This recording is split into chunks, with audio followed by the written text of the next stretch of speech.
So now I have the privilege to introduce our other experts today. So next up is Dr. Vincent Wong. We are very fortunate to have him here today. He is a hepatologist from the Chinese University of Hong Kong. His research focuses on the epidemiology, natural history, non-invasive assessment and treatment of MASLD. He was the past president of the Hong Kong Association for the Study of Liver Diseases and was involved in the European and Asian Pacific guidelines on the management of MASLD. Thank you very much. Monica, for your kind introduction. Good afternoon, ladies and gentlemen. So first of all, I'd like to thank the organizers, particularly Lorraine and Jackie, for the opportunity to speak to you today.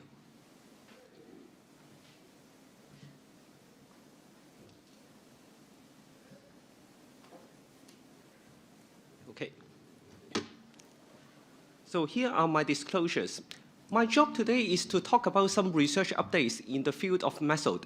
But before we start talking about treatment, it is important to note that the most important thing is to make the diagnosis and identify the disease. If one cannot identify the disease, no amount of pharmacological treatment can benefit our patients.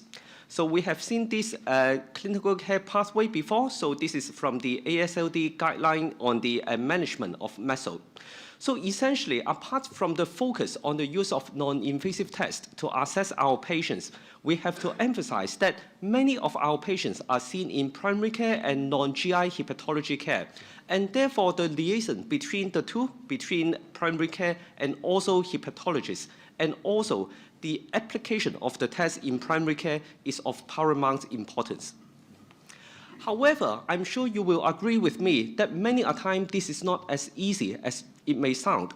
This is because our primary care physicians may have a lot of competing priorities.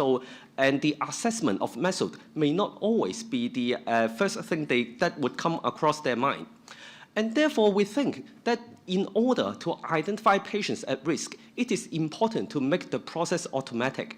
And that's why a few years ago, our group, together with the University of Malaya, conducted a multi-center study at 5 general medical or diabetes clinics.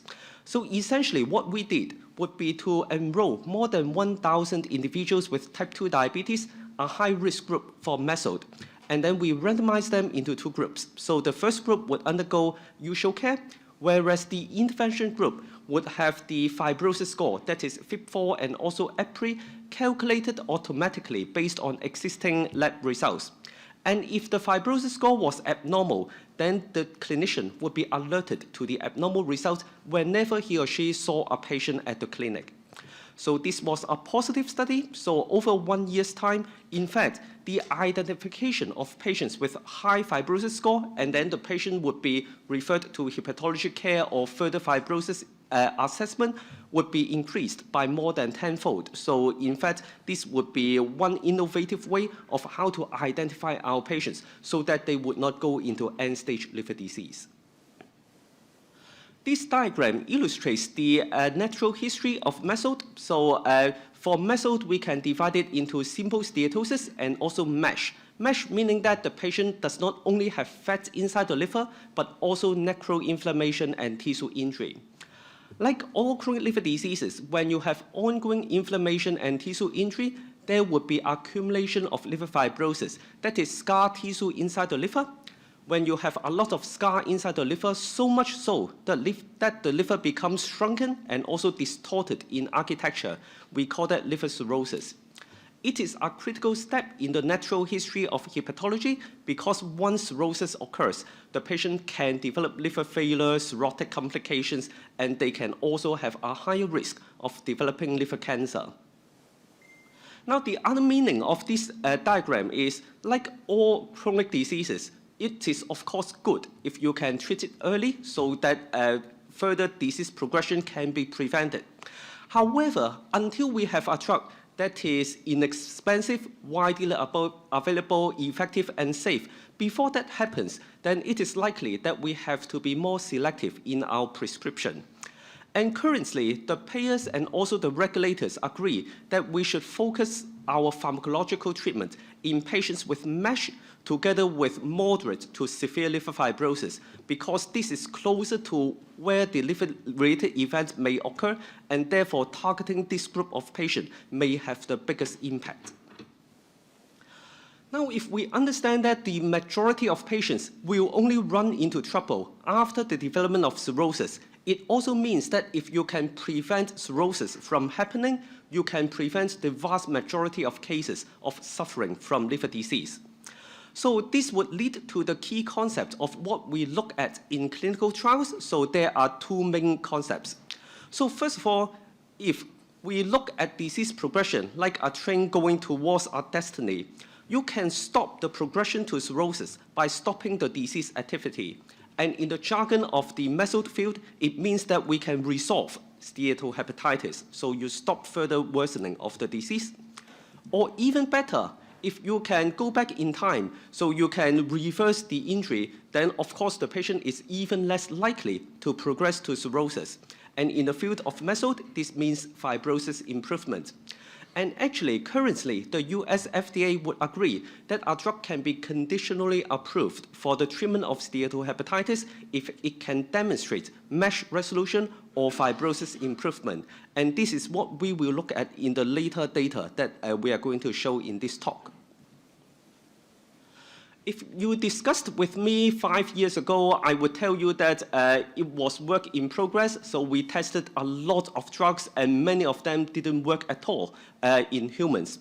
However, things have changed in the past 2 years. So this diagram summarizes some of the positive clinical trials in late phase development. In fact, we even have one drug in phase 3 development with positive interim histological endpoints. So that would be resmetirom, which acts on the thyroid hormone receptor beta. And we also have other classes of drugs, including a pan-PPAR agonist, GLP-1 receptor agonist, and also FGF21 analogs have attracted a lot of attention recently because of their potency in not only resolving steatohepatitis, but also leading to fibrosis improvement, even with a relatively short duration of treatment. However, in this talk, I'm going to talk about things that are more tangible, closer to clinical use. The first one would be liver thyroid hormone receptor beta agonist.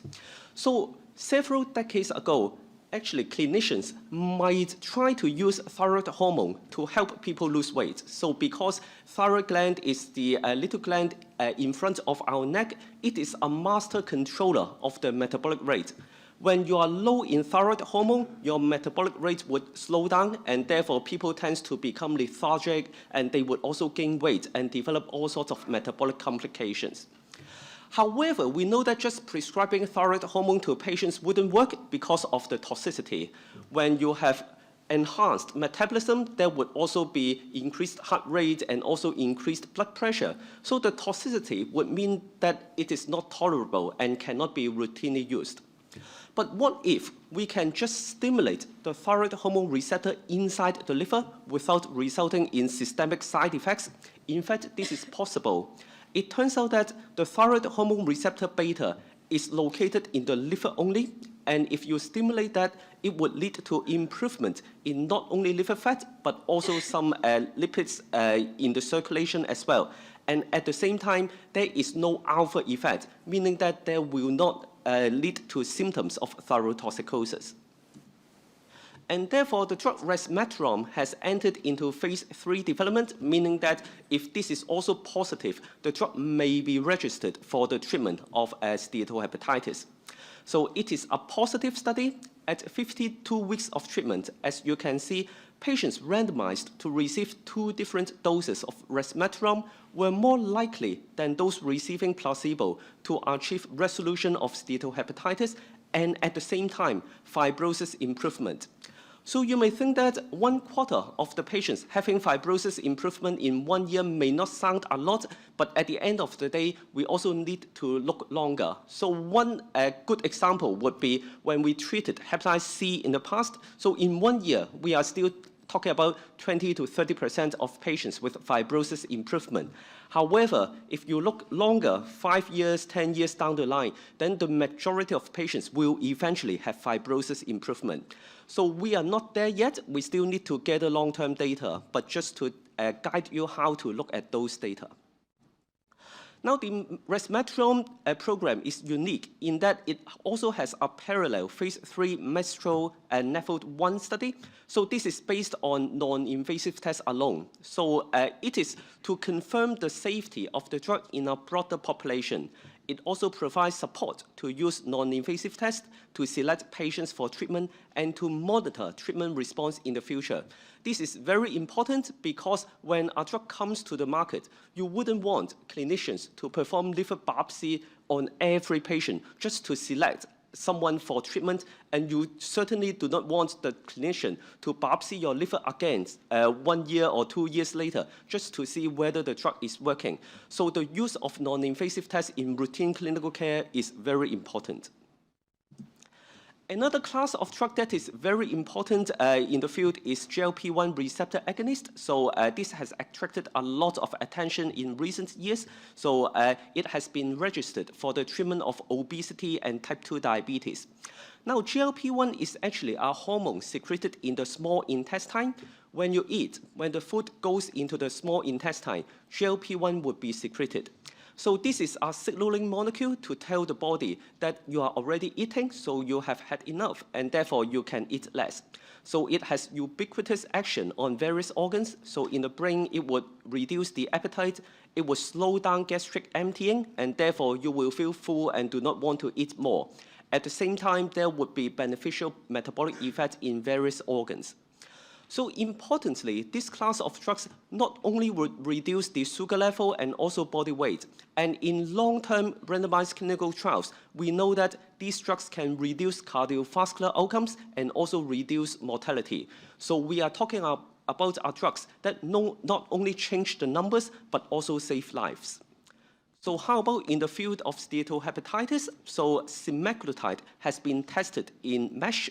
So what happens is that after 1.5 years of treatment, 60% of the patients receiving the drug can achieve resolution of steatohepatitis. So this is a very big number, rarely seen in clinical trials. Unfortunately, the drug failed to demonstrate a significant reduction in fibrosis. And also, when the drug was tested in patients with cirrhosis due to steatohepatitis, the drug had no effect whatsoever in fibrosis improvement or resolution of MASH. So this is a very important message. It means that it would be good to use a metabolic drug early to resolve steatohepatitis and prevent disease progression. However, if you use a pure metabolic drug too late, it may really be too late. So meaning that if the patient is already cirrhotic or having advanced liver disease, then the drug would be insufficient to improve the liver and also improve outcome. Suffice it to say, there are other drugs in phase 2 development. So apart from those I have discussed so far, there are a number of drugs targeting what we call de novo lipogenesis, that is the formation of fat inside the liver. There are also other drugs tackling the inflammation and fibrosis side of the liver. Now, apart from drug treatment, another major advance that we have to discuss today is genetics. So over the past 2 decades, a number of genes have been shown to be associated with steatohepatitis and also its severity. So for example, the most famous gene is called PNPLA3. So this gene variant has been shown to increase the risk of MASLD, cirrhosis, and liver cancer by 2 to 3 times. So apart from for diagnostic purpose, the use of these genes also tell us why there may be geographical distribution of MASLD. So for example, in the United States, we know that Hispanics are more likely to have MASLD, whereas African Americans are less likely to have MASLD. And at the same time, we also know that the PNPLA3 gene polymorphism is particularly commonly found in Hispanics and least found in blacks. So this may also partly explain the geographical distribution of the epidemiology. On top of that, people have also combined the genes to develop polygenic risk scores to predict whether a patient would develop liver cancer in MASLD. Apart from diagnostic purpose, of course, you may ask, how about treating the gene itself? So can we treat MASLD through the genetic polymorphism? So the answer is possibly yes. So we are now working on that, but this is still early to say. So this is one very good example just published earlier this year. So this is an siRNA. So this is to suppress the expression of a gene called HSD17 beta 13. So in epidemiological studies, we know that people carrying this gene variant are somehow protected against severe liver disease. So it turns out that if you can silence the gene expression, you can also reduce not only the gene expression, but also reduce the liver enzyme. So this is very early data. Reduction in liver enzyme does not mean that there will be improvement in inflammation or fibrosis, but at least there is hope. So this means that this is an area that we can work further on. Now, our final goal is, of course, to practice precision medicine, so to use the right drug on the right patient.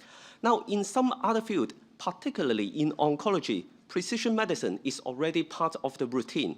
So, for example, when we see a patient with metastatic colorectal cancer, we can, based on the molecular expression in the cancer tissue to decide which drug the patient would respond to. Now, we are not even close to that in the field of MASLD. However, this is certainly somewhere we should go towards. So today, we can already have some personalized medicine based on the information we got from clinical trials and in different studies. For example, when we encounter a middle-aged woman with obesity, type 2 diabetes, taking various agents, and found to have MASLD together with moderate liver fibrosis, this is when you may wish to consider the use of a metabolic drug, such as a GLP-1 receptor agonist, because it would kill 3 birds with 1 stone, so you can treat diabetes, the body weight, and probably steatohepatitis at the same time. In contrast, when you have an older patient, again with some metabolic risk factors, but this time confirmed to have advanced liver disease, and you know that a metabolic drug alone may not suffice in this situation, and this is when you have to use a drug with proven effect to reverse liver fibrosis, a liver-targeted drug, and then, of course, at the same time, we have to consider the patient's preference. For example, whether he or she would accept the use of injectables and also the value he or she places on fibrosis regression. This is only the first step. At the end of the day, we would like to have better biomarkers to tell us whether a patient is likely to respond to one drug or the other. And also, we want to have good biomarkers to tell us whether the patient is responding to the drug, and we can adjust our treatment accordingly. In summary, Chairman, ladies and gentlemen, effective MASH treatments are on the horizon, and it is important to consider the patient's perspective and preference, as we have learned from our patient representatives today. And precision medicine for MASH is a work in progress, but should be our goal. With that, I thank you very much.